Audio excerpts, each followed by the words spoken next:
This is the Aligned Birth podcast. You are listening to Dr. Shannon and Doula Rachael today. We're the hosts of the show, and we talk about all things typically prenatal. I like to use the word perinatal because that encompasses everything, preconceptive, pregnancy, and postpartum as well, that journey into motherhood. Today, it's almost like we've done a little series, but we haven't really done a series on hormones. And so we've talked about key pregnancy hormones and understanding that. But today we're really embracing the feminine cycle. So understanding what's going on in the phases of the cycle, the hormones that are at play, the nutritional things that could help balance some of those hormones, exercise that can be good, and looking at like honoring this feminine cycle and trying to incorporate it into like your daily life and what you do, and then understanding that there's those ebbs and flows that you have, and when you embrace it, it makes it a lot easier. It's not like fighting, like not swimming upstream. So we want to go into all of those things today. And then we want to touch on, if you do not have a regular cycle, say you're pregnant or postpartum or for whatever reason, then there are some things that you can look at and track as well. So yay! I'm excited to dive into our wonderful feminine cycle.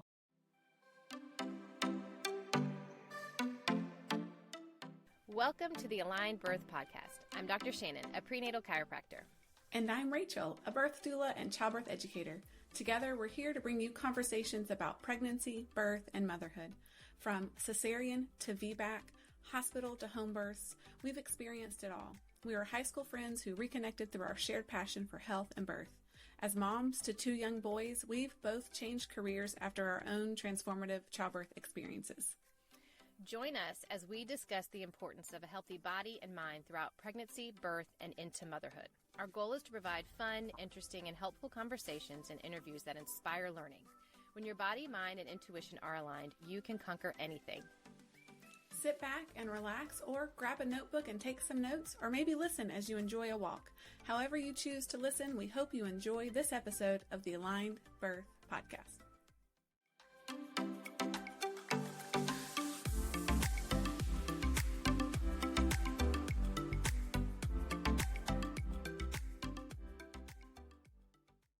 Before we get into the episode today, if you enjoy the content of this podcast, we would greatly appreciate your support in one of three ways. First, leave us a review or give us a 5-star rating. Your feedback helps us reach more listeners and make a bigger impact. Second, you can sign up for our newsletter. By doing so, you'll be the first to receive new episodes and exclusive bonus resources straight to your inbox each week. Lastly, you can become a direct listener supporter. Running this podcast requires significant time, effort, and resources. Your contribution, no matter the amount, helps us continue providing valuable content to a wider audience. Simply use the links in the show notes to make your donation, sign up for our newsletter, or leave us a review. Every contribution matters and is sincerely appreciated. If the Aligned Birth Podcast is a part of your weekly routine and you love what we are doing, please consider supporting us through one of these three options. Your support will create a ripple effect, allowing us to reach more listeners and make a lasting difference.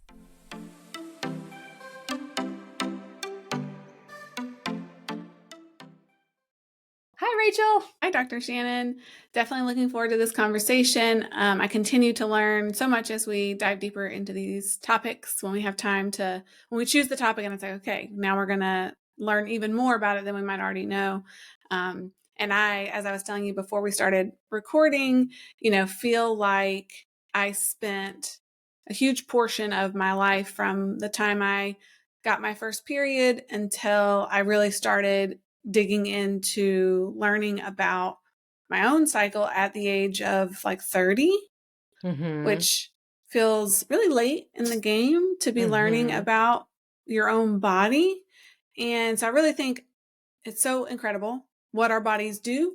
And the more we know, the more we can kind of trust ourselves and not feel so much shame or distrust or ick feelings around what is just a normal physiological process that many women experience, especially during their reproductive years. So it's like, I feel like all the time I like want to take young women and be like, Here's what's happening I inside of your body. It is know. normal. It is healthy. It is And amazing. It honor can be a it. gift. Mm-hmm. And like you were saying when we were talking before the show about like the kind of negative connotation that comes with the woman's or a period, bleeding, hormones, PMS, all those things that really shame women Mm-hmm. instead of empowering them. And it really should be an empowering cycle. Mm-hmm.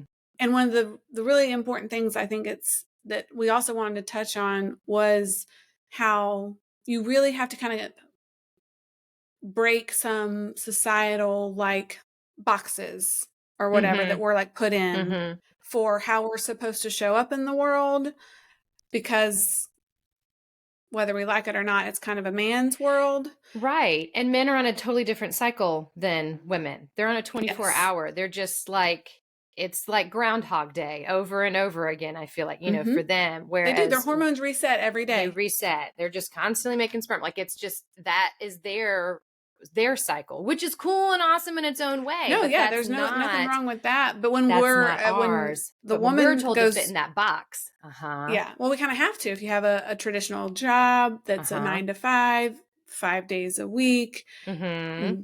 however many 52 weeks a year,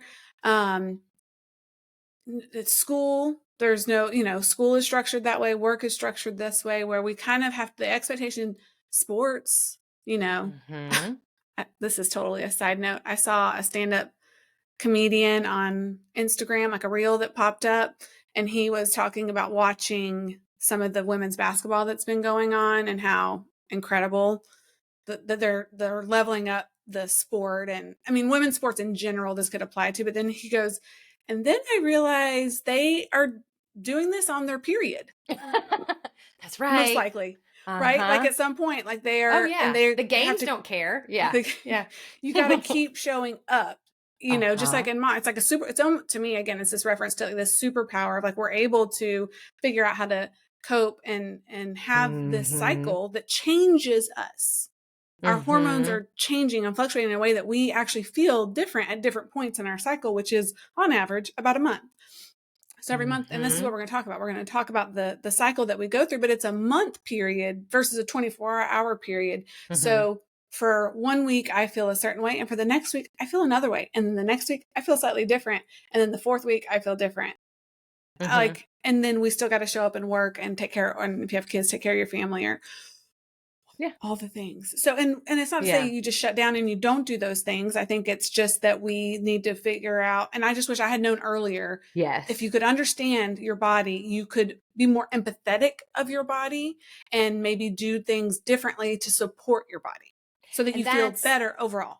Yes. And that's kind of, I really think one of the big take homes that we wanted to do today was that, because I too, when I first got my period, it was more of that, like, yeah, I mean, there's that general excitement, like, oh, you're becoming a woman, aspect in society. But, it was very much like, I don't know, in our childhood, it was just like, this is what's happening. And so I feel like Rachel Hart did this, or I saw something, they had like a blessing ceremony for either her daughter or a friend's daughter when she started. And it was just like this beautiful women's circle, women of all ages coming together and just like honoring and supporting this young woman that had just started her cycle. And so I was like, oh my God, that would have changed. That can change so much if you frame it in a different, and I'm not trying to be like, just ignore it. And it's not, there aren't parts that suck. Yeah, I get that, but it's not like toxic positivity, but it's just when you frame it differently and look at it differently. And so you can be like, yeah, I'm feeling pretty crappy and I'm really ticked off at everything right now. So I'm going to go be alone. Like if you can go be alone, like it's honoring that, not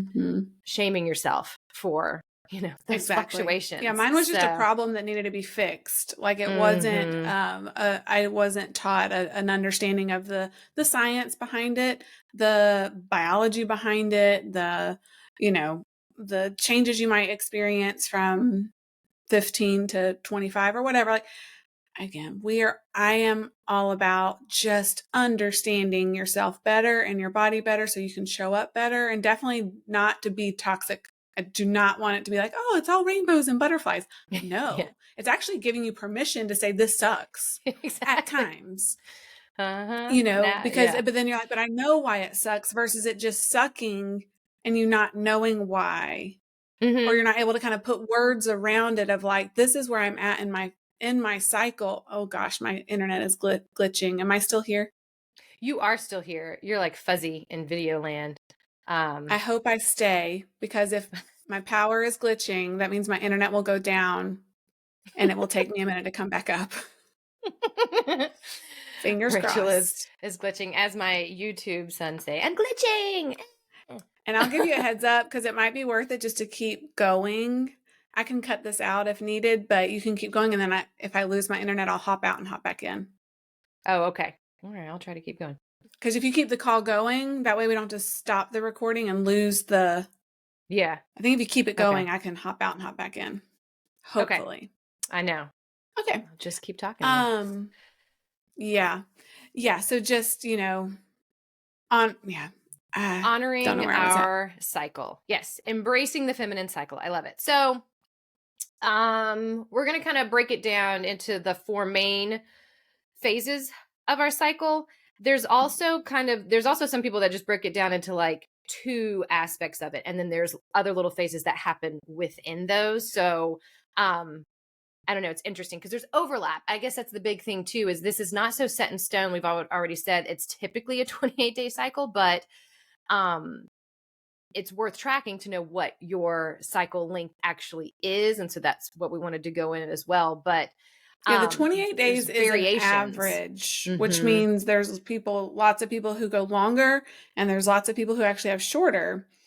Shorter can get more complicated because you still need a certain amount of time. Like I actually learned I had a short phase when I was trying to conceive my second. It's like my body wasn't giving itself enough time to have the whole process. So shorter within a couple days could be a variation of normal, but definitely longer is a variation of normal. 28 is the average. And tracking your cycle is so helpful in learning what your body does on a regular basis. So we will loosely use the 28-day as a guide, but please know, it's not a written in stone. It's not written in stone. Yeah, exactly.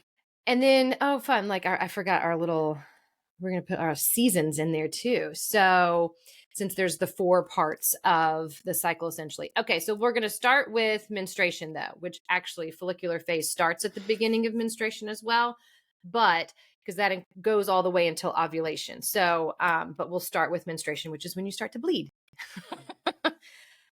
This is probably, I guess, one part of the cycle where it's kind of, you can get that ick that, this is what I'm going through, and I always tell, this is a side note, any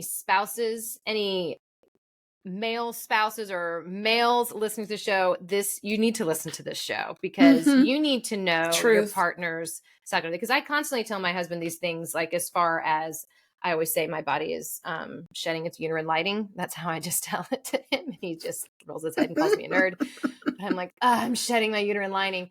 So I'm like, okay, like be nice to me, right? Like let me do what I want to do. This is what's happening to me. Yeah, be nice so they need to me. understand too. But yes, this is absolutely the shedding of the uterine lining. You can experience fatigue and cramps. It's day 1. That starts. The first day of your cycle. It kind of resets your cycle when you start bleeding. Exactly. You can have the mood swings, you can have cramps. And it's typically, there can be variations in the length. So 1 to, 5 days. Some things I had read recently too, what I've actually started looking at was the quality of the blood. Like, are there clots in it? This is not even in our outline, but it just reminded me of it. Like, are there clots? Is it thick? Or the color of it? Like, is it bright red and like really good oxygenated blood? Or is it like old blood where it turns like that little bit of a brown? And so I will even look at that and track that as well too, to be like, okay. And it'll change. Every cycle is a little bit different. So I'm like, backtracking 30 days. Was something going on then? Was I getting enough nutrients? Was I tired? It's just interesting to look at that and kind of take that investigative eye to it as well. But so question, because I hadn't heard that before. I know that the brown blood kind of means older blood. And that could have been from your last cycle or something that So is it always reflective of your like nutrition and lifestyle and stress when it's like either bright red or brown? Do you know? I don't know. I think one of the articles I had read was relating it to like just because you bleed doesn't mean you have a regular cycle, and even if you just bleed within the regular days, because you may not be ovulating. But it was also talking about like that quality of it, so looking at like the overall quality of your cycle. So yeah, maybe assessing it as far as like, am I getting enough nutrients, or do more iron or something along those lines.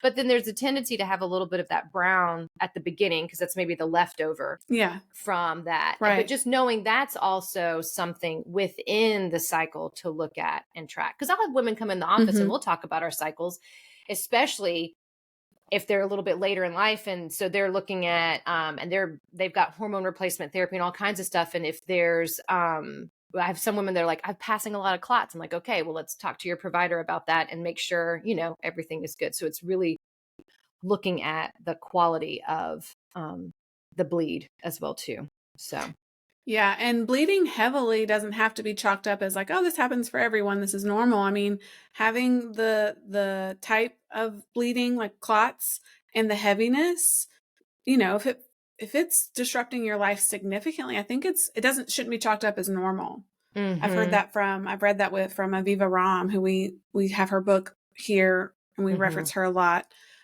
linked at the bottom of our show notes. Like, I know she talks about like, this shouldn't just be like, oh, this is normal. It's kind of like incontinence, like with women, like yeah, it like might be maybe you have a common, heavier flow, but yeah, what's but going it's on? not Is there something more? always normal, and there could be something to explore there. So I love like if you can have a practitioner that you work with regarding your reproduction and your hormones and your bleeding, and talking to them and being like, is this normal? And even like, what should I be focusing on nutrition wise, and supplement wise, and maybe getting your hormones tested to see like, what do I need? Am I iron deficient and vitamin D deficient and stuff like that? So really being, I think so many women, myself included, are like, this is normal. This happens to everybody. Surely everyone bleeds this long and has this heavy of periods. And that was me when I was 15. And sure enough, it wasn't normal. Was You're not like, no, no, normal. And I no, that's needed not some normal. additional help. So Support, like, yeah. some additional support. Yeah. So, I think I like to talk about the phases of the cycle and bring in the seasons. And you touched on it, because for my brain, I'm able to visualize where I'm at in my cycle with a season, and it makes sense. And So how you winter, feel in that season. No, yeah, I how you love it. feel in that season for most people. So Yeah. winter is typically colder, you're inside more, you're covered up more, you're kind of maybe doing less. And so menstruation is that winter phase. And that is kind of how you can support yourself and be more gracious with yourself during menstruation. And it's like the winter. So going, you can still definitely, I think you agree, encourage exercise throughout. It's just sort of changing. But no, yeah, like I will look at races that I have planned and I'll be like, dang it, I am supposed to be on day 2 of my period, which day 1 I can handle. Day 2 and 3 are a little bit heavier for me, and I'm just a little bit more sluggish. And so honestly, what was it? A race I did recently, I felt like I had to work so hard and push so much harder, and I was like, gosh, dang it, I'm on my period. I was like, this didn't line up. But understanding You that, had so to like outside, overcome. I was like, I just knew I was going to have to push a little bit harder. So like I did actually eat a bigger breakfast that morning. Like I tried to do a few things to support the energy deficit there as well. But so looking It's like, if at, you know it's going to be harder for, you're not going to have the same energy that you have in different other phases of your cycle. Like, you can either acknowledge like, hey, I went for this run and it felt like it was harder than normal, or I did this workout and it felt harder than normal, but hey, I'm on my period. That makes sense. Doesn't mean you don't have to do the workout. No, but it kind of makes sense. So you're not beating yourself up or questioning yourself or giving up. Or when you get real nitty gritty, which I encourage, of planning ahead. If you're doing your workouts, Mhm. like, hey, I started my period today, so today is going to be a low intensity workout. Maybe I'm going to walk, but I'll walk further, or I'm going to do some power yoga, or take the day off and sleep in, but not, it's like, doesn't mean you sleep in every day of the month, but like give yourself permission to rest more during menstruation and to do slower, Yes. maybe, more low intense workouts during Exactly. menstruation. And that feels better, I Mhm. think. When you give yourself that Mhm. permission, you feel better versus When doing that uphill battle for the workout. Yeah, when you try to push and it's like, well, am I pushing and trying to be, gritty and get this done because I know I can, or just honoring that cycle a bit more? I mean, Mm-hmm. again, too, I know I like that. And then there's also the aspect in what I had started doing and looking at a lot of Kate Northrup's stuff, which her mom, Christine Northrup, I believe she's a medical doctor and focuses a lot on women's health. And so her daughter is Kate Northrup, and it almost takes a different look at it. But I read her book, Do Less, and I used her planner for several years. Mm-hmm. And it's she even has an egg wisdom. There's a whole section in her book, Do Less, on egg wisdom. And so I guess I could talk about that ovulation, which was really cool. But it's all out of honoring your cycle. So sometimes too, I'll even look at my work schedule to know, like, oh, is this going to be tough? Do I need to put in more hours here, or can I change my hours? Or knowing it's that there's that work-life balance with it as well too, in Mm-hmm. understanding your cycle. And so sometimes I will plan ahead with things, as far Mm-hmm. as I may not try to be doing a lot of like networking events or something like that, being out and visible, because again, it's Mm-hmm. winter, it's rest, reflect, it's Mm-hmm. okay. Mm-hmm. I'm also a type It's A, so then normal. it's kind of like, no, no, no, no. I feel like I need to push, push, push every day. It needs to be 100% energy all the time. And Right. so that, I think this has given me a better not self-worth. I don't know, just a better like ability to not be hard on myself Mm-hmm. because I'm not a man. Right. I don't have that 24-hour cycle. So that's menstruation. Now, Did we talk about next, the shedding? Did you talk about how you did say menstruation the is the shedding of the shedding of the uterine lining. uterine lining? That Yes, is yes, because essential. then That is what's happening.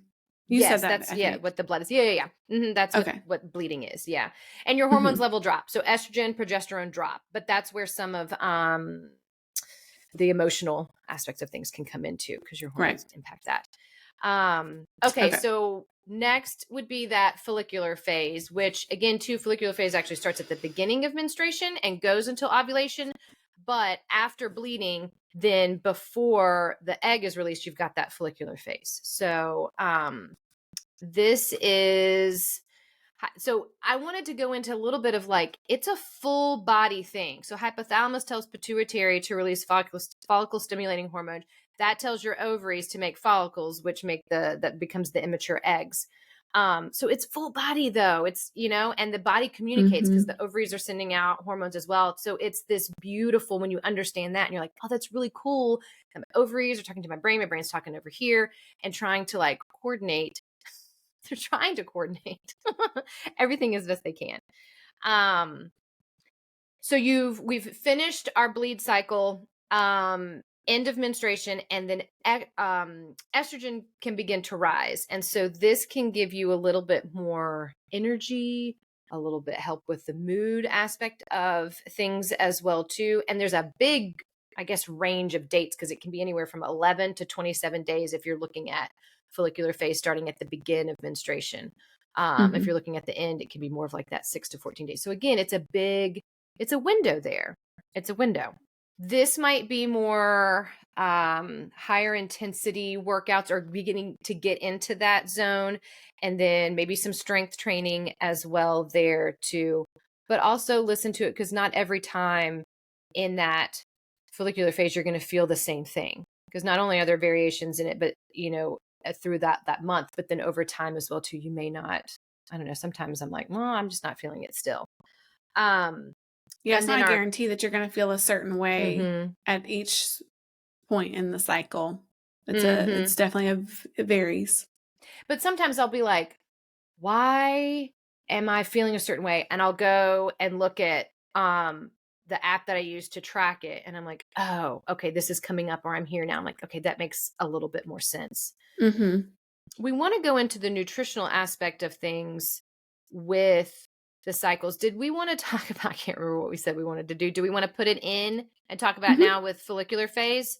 Yes. Because again, the hormones are made from the nutrients that you eat and consume. And so that's where we want to get here. And the hormones are what are orchestrating this entire symphony of this 28-ish day cycle. So you've got to have all the parts of your orchestra, and they got to be able to like pull their load. And so we wanted to talk a little bit with nutrition. So if you're looking at follicular phase, again, iron rich foods, because you did just have a blood loss. And so you do need to be able to replenish that. Leafy greens, lean proteins, nuts can help replenish some of the iron that's lost then too. Supplements as well, but yeah. Yeah, starting there, yeah, for sure. And then this is like referred to as the spring season. And that's where that increased energy, improved mood, shifting towards You're out of the darkness of winter. Yeah, and moving towards ovulation, which is like full creativity and full forward facing. And spring is the one step in that direction. So I like spring. I like spring. I know. I mean, minus the pollen, right? So there's still some things to work on with it. But yeah, so now we have pushed through to the end of follicular phase, which moves into ovulation. And the tracking app that I use, again, ovulation, it's like a window of time there. So yeah, there's like a 24-hour, like a 1-day period where there's that maximum ability for you to be pregnant. So ovulation is when that egg is released from the ovary. Estrogen levels peak, you get just heightened feelings, a heightened libido, just being out and about. That can be incorporated with ovulation as well. That estrogen peak triggers pituitary to release luteinizing hormone. And that is what essentially starts like egg is released. And so my app will have a bigger window of that ovulatory period than just like what that specific day is. So I think it's important to understand that. And you can have a period, you can menstruate and not have an ovulatory period as well too. So like all the parts need to be here for you to have a healthy cycle. It's easy to know when you menstruate because there's an obvious, you can see it, it's obviously there. But some ovulation, you don't necessarily know when at that specific time when that egg is released. Now, sometimes I'll have those pains, those ovulatory pains. I think they're called like Mittelschmerz. I love that, the German word. Yes. So you can have that, but then there's more of like the discharge change and tracking your basal body temperature changes as well too. And then there's ovulation strips. Like you can, if you are trying to conceive, you can use those. You can test. You can use those strips also to just confirm what you're tracking. Like to be like, I think this is what I'm ovulating, even if you're not trying to conceive, and it just gives you some positive feedback. But I do think it's cool to watch, because diving into like taking charge of your fertility type stuff of like it's not just the bleeding that you can track. It's the discharge, how it changes over the course of your cycle, as well as, like you said, your body temperature, which you have to use a very specific, the basal body temperature thermometer that gives 0.2 of a degree, because it's like has to be so accurate, and you have to take it at the same time every day. It's a slight, like you do need to be drop. It's a slight change, but you do need to be regular with or that. It's an increase, and an increase is after ovulation has occurred. So if you're tracking and you're trying to hit ovulation, like you would have to track for a few months and be able to say, okay, the basal body temperature is increasing on this day, but you don't really learn it until the next day based on your body, wait a minute. Yeah. But then you can look back and say, okay, this is the day on average. And, you can do natural family planning that way, trying to conceive that way, or prevent that way.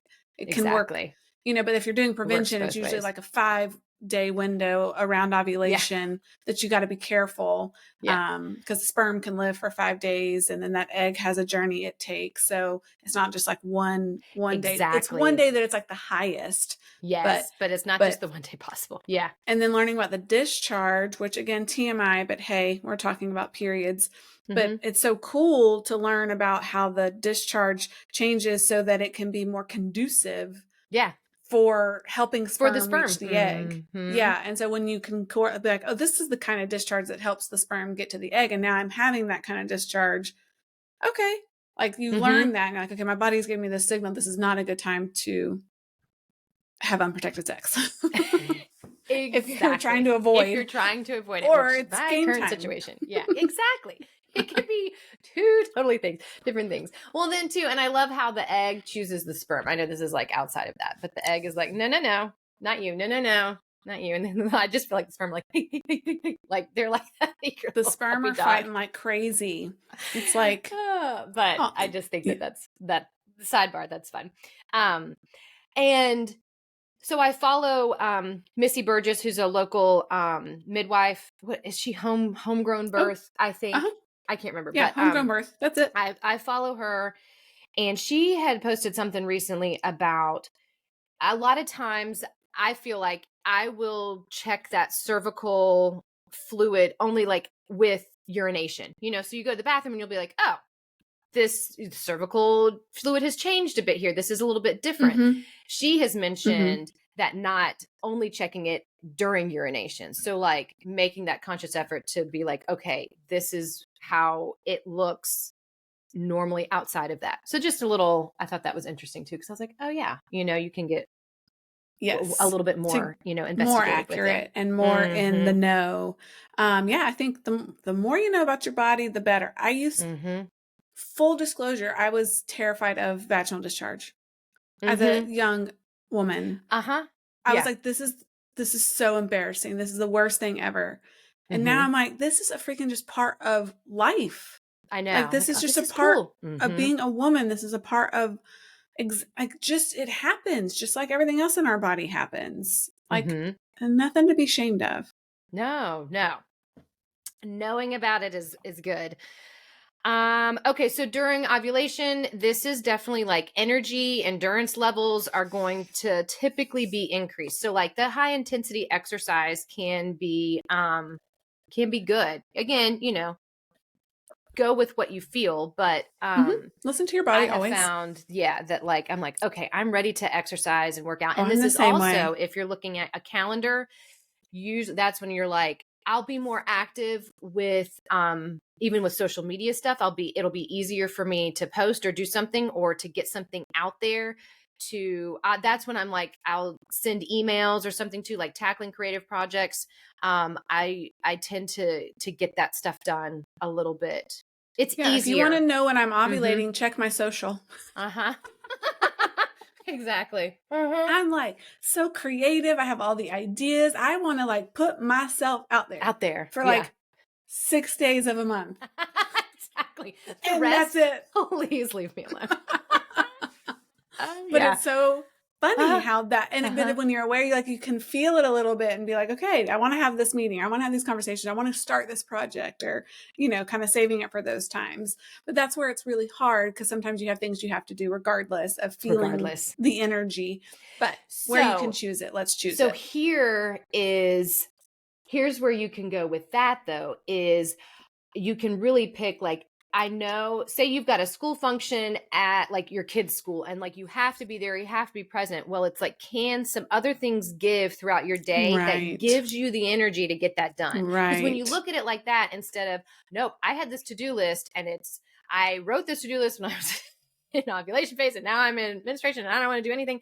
And it's like, understand and kind of saying, okay, these things can give because I'll get back to them. And I'll notice too, I'll be like, man, why am I getting so much done today? And I'll show my calendar here in a minute because I've got some things marked in there and it's like, oh, now I know why I am trying to plan and initiate all of these activities. I'm at this part of my cycle. Yeah, there needs to be the meme of like I've made all these plans during ovulation, but come menstruation, nothing's happening.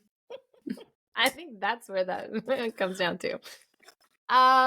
Okay, so creative projects require focused inspiration that can happen during ovulation. Nutrient-dense foods, fruits, veggies, healthy fats. We'll go over that too, I guess, in a little bit more in depth. Can support that phase as well.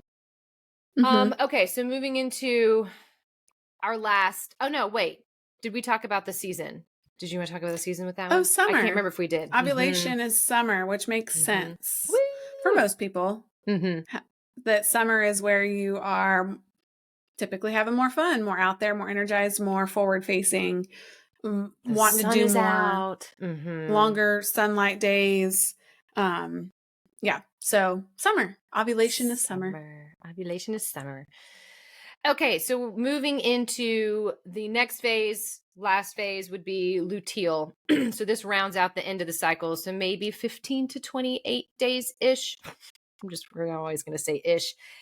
This is, yeah, everything's an ish. Progesterone levels start to rise, which can lead to bloating, irritability, cravings for carbs. I definitely feel that in my luteal phase. I feel like that is, yes, I don't know. I definitely feel it. But that follicle that released the egg in ovulation, it becomes the corpus luteum, corpus luteum, and releases progesterone, estrogen, and that gets ready like to prepare for baby if fertilization occurs. So it's kind of like, we don't know what's going to happen. So the body's like, I'm going to help prepare this uterine lining. Because remember, we're moving into menstruation, which would occur if no baby. And if there is a baby, then we continue down that, right? Or if there is fertilization, I guess I should say. And then your body keeps producing progesterone if there's implantation. And then if not, then the progesterone drops. Exactly. And you got to like look at that, those orchestration of the like peaks and drops, and where one is at indicates what the other one needs to do, because that's all sending information back up to the brain about what's going on. Yeah. So if no implantation, you shed the uterine lining and have menstruation. If there is implantation, then you have HCG, the human chorionic gonadotropin. That's what's signaled on those pregnancy tests. So you will have that produced. And again, too, baby is like bathed in progesterone as well. So that continues to stay up and high. So, and that's your cycle, which is kind of cool when you look at it. Luteal is light cardio exercise like walking, cycling can help alleviate symptoms. Because this, I think I tend to have more of me personally, I think I have more of my PMS symptoms during luteal. And it can be like a week before my cycle. So it's kind of like late luteal. I mean, that would be, that's like, because most of the PMS symptoms come before you actually start bleeding. It's like that little heads up. Yeah. And so that's like me. The late luteal phase is when I feel, and it's like 3-4 days before I actually bleed. And then I'm like, oh, there we go. That's why I was feeling this way. So, that makes sense. I will say too, that I tend to have, this might be TMI, but here we are talking about our cycle. I'll have bowel movement changes and fluctuations as well too, because it talks about like that bloating, irritability, you're craving different foods. So I might be eating different, but the frequency and aspects of bowel movements, mine will change with the cycle as well too. And that's almost more of a giveaway for me, and knowing, oh, this is what's coming up, than necessarily maybe more of the mood things. I'll probably just cry a little bit more. I get more weepy before, but I will notice that the bowel movement change, which I don't know, which is pretty interesting, but that's hormone related as well too. And also just like such a benefit of tracking. And like when I believe in like writing it down or putting it in an app, or I just put it in the notes app on my phone. Because I think it's easy to kind of look back and be like, yeah, like in general, this is what happened. But when you can really kind of get into the nitty gritty, like bowel movements, discharge, mood, energy levels, cramping, backache. Like I can tell which side I'm ovulating on, because my lower back hurts on that side. And it alternates. I'm like, oh, my lower right back hurts. I'm ovulating on the right side. My lower left back hurts. I'm ovulating on my left side. but I don't know that unless I Mm-hmm. track, like like write it down. And you don't have to do that forever and ever. It really helps, especially if you are regular. No, It just yeah. helps you get a good picture. But I think that's the best way to get the picture and be able to identify like bowel movements and moods and bloating and cramping and any other things. Sleep, because sleep is another thing that can be disrupted, because when your hormones are fluctuating, your sleep is directly impacted by your hormones. So like I have disrupted sleep in the handful of days before I start my period, because of the hormone disruption. So, or the changes, not disruption necessarily, but of the shift. But I really didn't learn that until I tracked it like very closely. And I think apps are great. I personally found some of the apps cumbersome because I only wanted certain information and I wanted to see it in a certain way. So I started putting it just into the notes app, and I came up with my own little like codes, colored hearts and stuff that I could kind of look back on easily and see.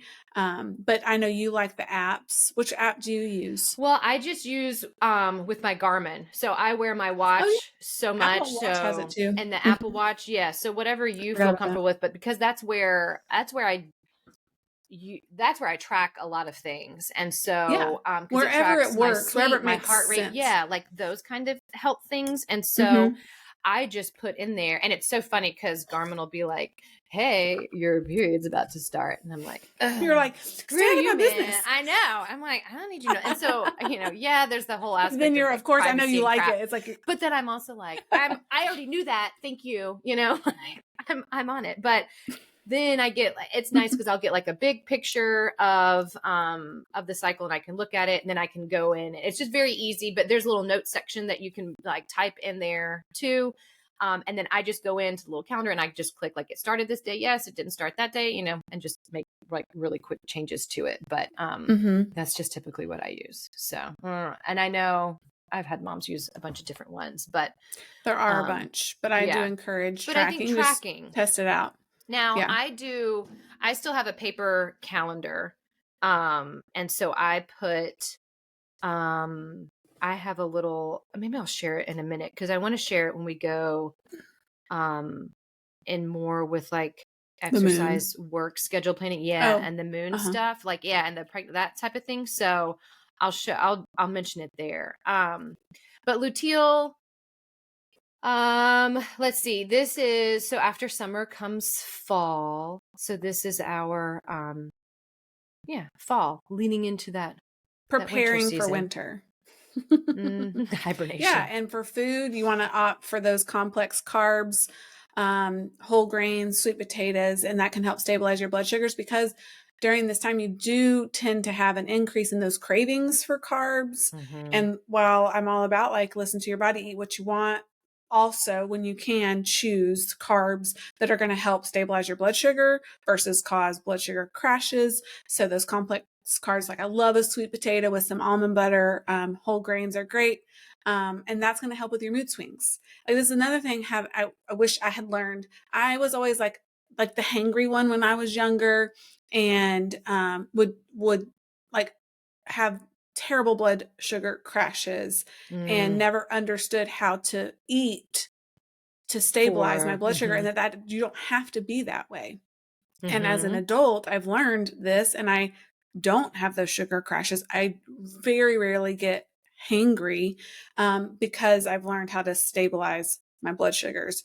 And I'm so glad you mentioned that, because I forgot too that a lot of those PMS symptoms, even cramping, can be related to that diet and what you're eating. Because I think I have found, what was it? I know I usually don't have cramping that much. But I have this acupressure mat that I use and love, and like that can help because it's like a whole body, like relaxation, type of thing. So sometimes I have found that has helped a bunch if I did have a history of cramps. But I know if I had too much sugar or too many carbs, like not good carbs, that I tended to have more, I felt more achy, and had more of those cramps. So I'm glad you mentioned that, because I forgot that, that food plays a big role in how your body feels. Plays I believe a huge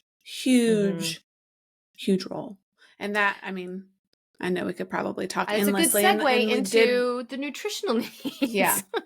And that maintaining that balanced diet so that your hormones can be balanced overall. Now, we touched on some foods that are good to eat at each phase, but really thinking about balancing your hormones overall is going to help you feel good through, or feel better throughout your whole cycle. And I think it honestly can help maximize the best parts of your cycle and make the harder parts not as hard when you are focusing on nutrition. And I learned, I will look it up. Her name is Kelly. I read her book, and it's not like, she's probably not the first person to come up with it. I think it's called Love Your Body or something like that. But this is when I really learned how to eat in a way that supported my hormones and stabilized my blood sugar. And a lot of it was at every meal focusing on lots of greens and lots of veggies. Leafy greens are great.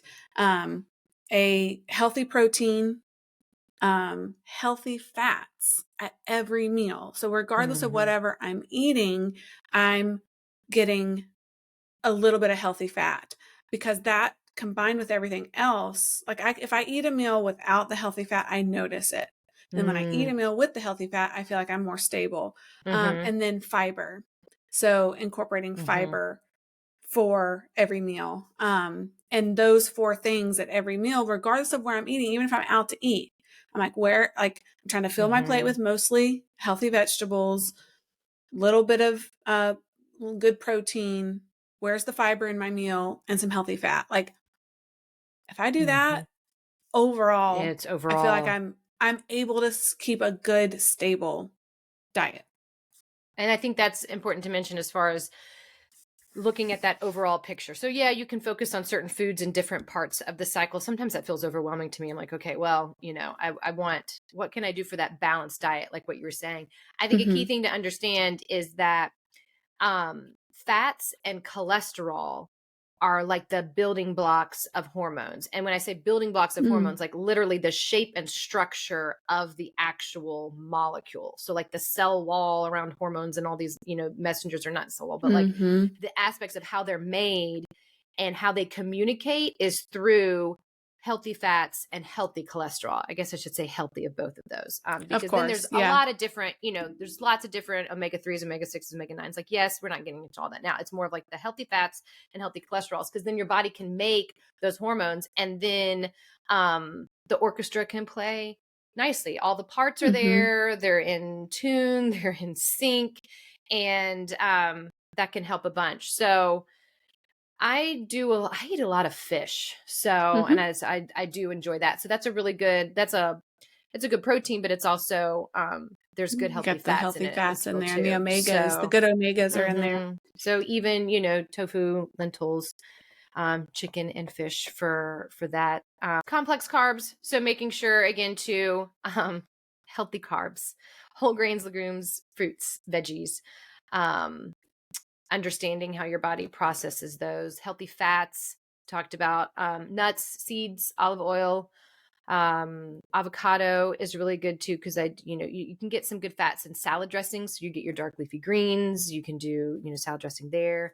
Iron rich foods, so again too, spinach, kale, red meat, beans, that is going to be beneficial. So you get it's not like dark leafy greens you're only going to be getting iron from. There's going to be other aspects as well too. So incorporating that into the diet. And then calcium rich foods as well too, leafy greens, not just dairy products, but there's there can be dairy products that contain, the dairy products do contain calcium, but looking at it as a whole picture. I have some people that like an 80-20 style diet, as far as like 80% good, 20% bad. I have some people, they're like, it has to be 100%. Like, if you know your personality and like what you can do and how you can support your body with food, as far as like all or nothing, or giving yourself a little bit of grace in there as well, not being so whatever you strict can with sustain yourself. for the long term, I think is the best. That it's not a diet, it is a lifestyle.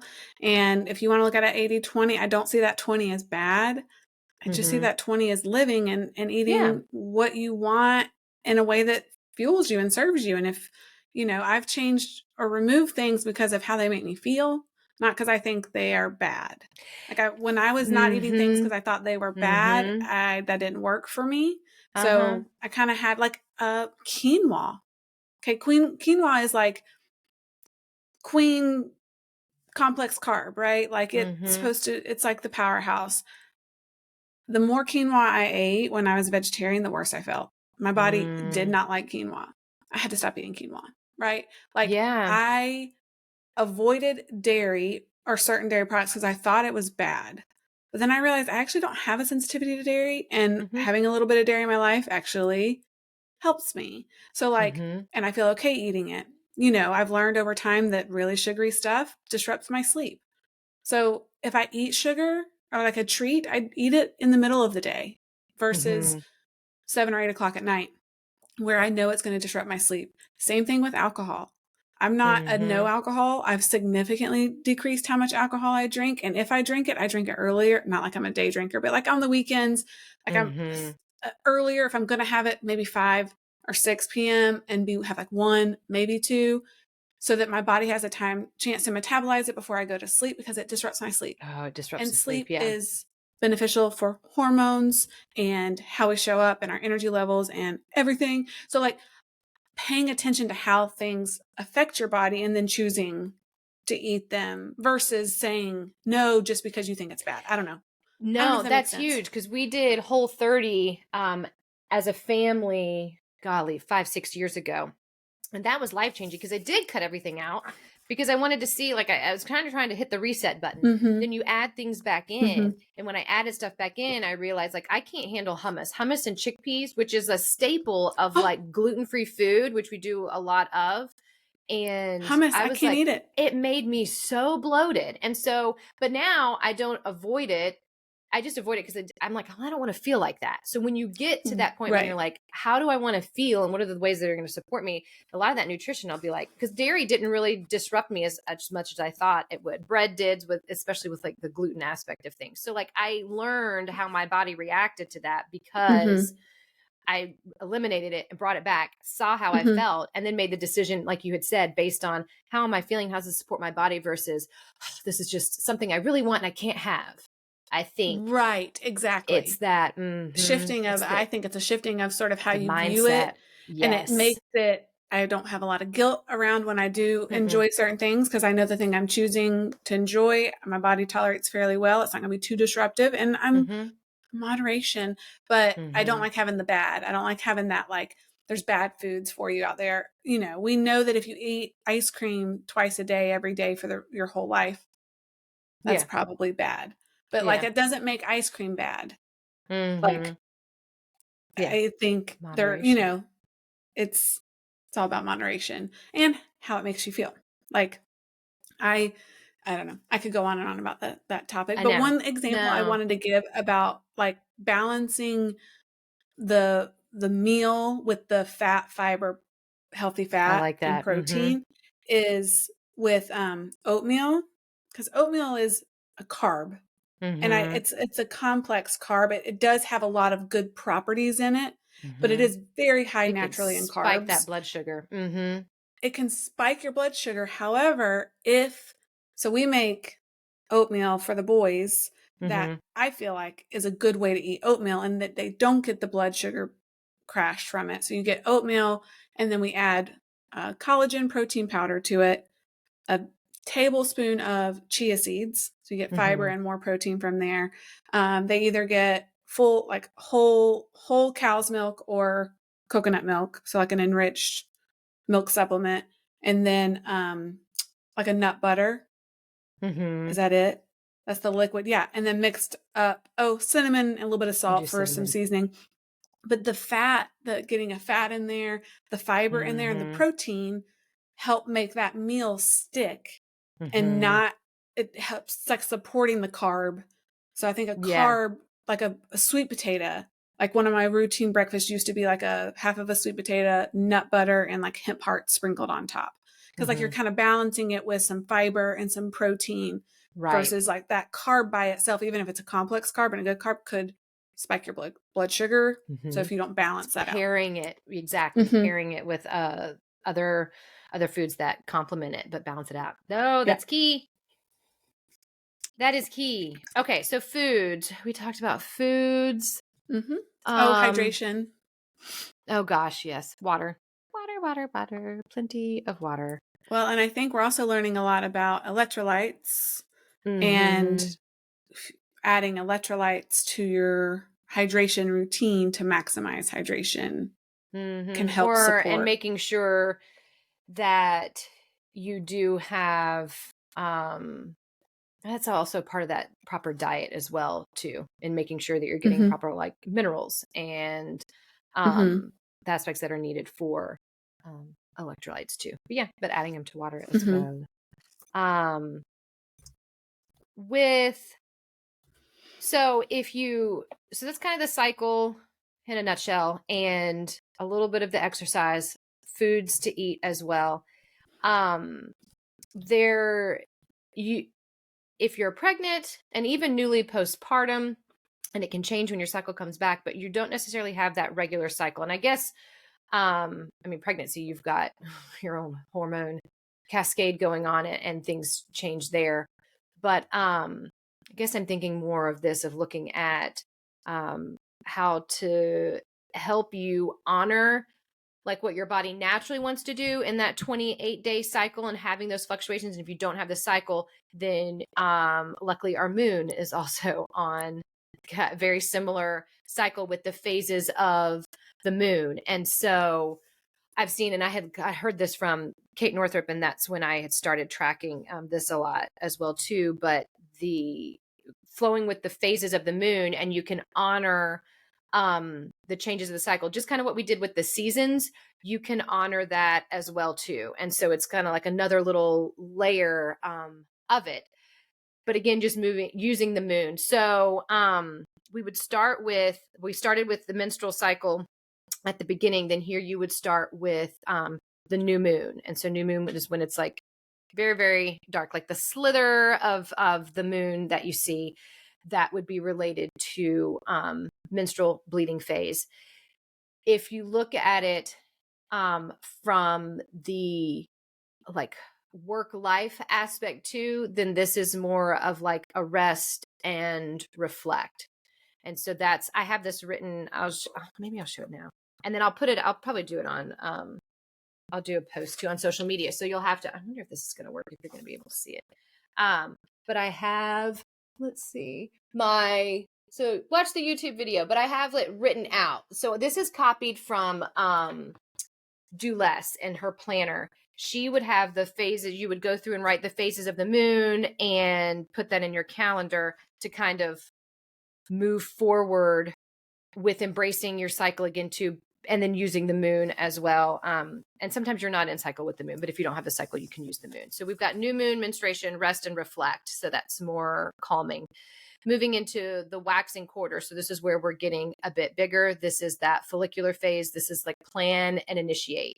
And a lot of times I'll look at this in my planner where I'm like, oh, okay, this is where I'm like, okay, I can get things planned and start the process on things, to then move into full moon, which is big, bright moon in the sky. That's that ovulation, connecting, being visible. Again, this is like when the egg is being released.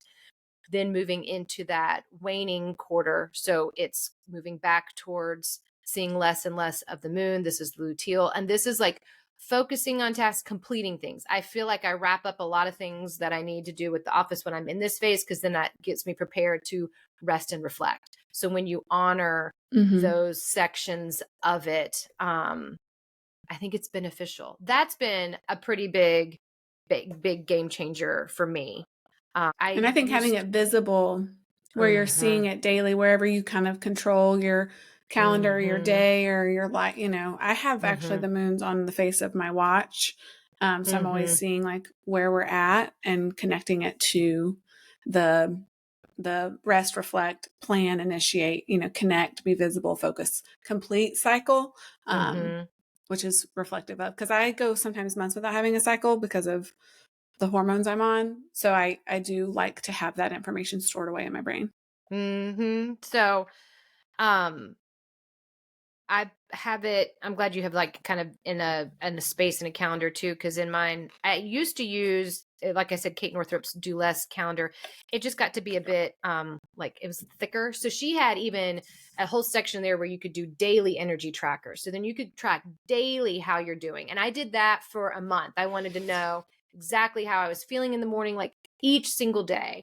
And I do recommend like tracking that. And then I was kind of like, okay, I'm good. I've looked You at that got it. Yeah. information. I got it. Now I look at kind of like, that weekly, monthly aspect of things and knowing what I can do to go back and support myself for if I feel off track. And so now I have in my calendar too, I have I do put my phases in there. I'll put what's going on with the moon, those type of things, because it all plays a part. It's all connected. It is all connected.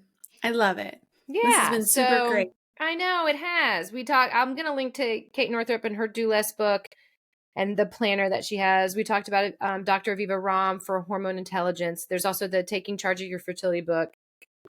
You mentioned something from that Kelly lady. I think it's called Body Love, and her first name is Kelly, and I can look it up when we hop off, and we'll put that in the show notes too. It was just a great, really helpful, not about a diet. It was about just like a framework for understanding how to stabilizing blood sugar. Because I think that was when I realized that needed to be my goal, everything else fell into place. Like just focusing on stabilizing my blood sugar helped so many other things, including my hormones. That has that's huge. And then we have a episode 151 where we talked about key pregnancy hormones. So that's kind of a little bit extra information into like the pregnancy realm of what's going on with the hormones of labor and birth as well too. But fun little things there to check out. So yeah, this has been fun. Hopefully you find an appreciation for your cycle now, or your partner's cycle, whoever's listening to this, so that you can begin to honor it and embrace it. Yes. And take it one little bit at a time. I feel like it can be overwhelming when you try. If you've never learned one thing about it and now you hear all these ideas and things, it could feel overwhelming. So as always, one little like seed, plant the seed, let it grow, take your time, be gracious of yourself, and know that every new thing you learn will lead to another great thing. So just take your time and be gracious of yourself.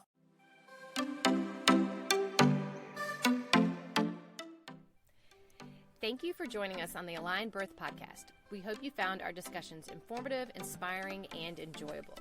Remember, when your body, mind, and intuition are aligned, you have the power to overcome any challenge that comes your way. We appreciate your support and leaving a review or rating, signing up for our newsletter, or becoming a direct listener supporter. Your contribution helps us continue delivering valuable content and reaching more listeners like yourself. Stay connected with us through our newsletter to receive the latest episodes and bonuses straight to your inbox each week. You can also connect with us on Instagram at aligned_birth. All links can be found in the show notes. Together, we can make a difference in the lives of the birthing individuals and new moms. Thank you for being a part of our community. We look forward to sharing more empowering conversations on the Aligned Birth Podcast. Until next time.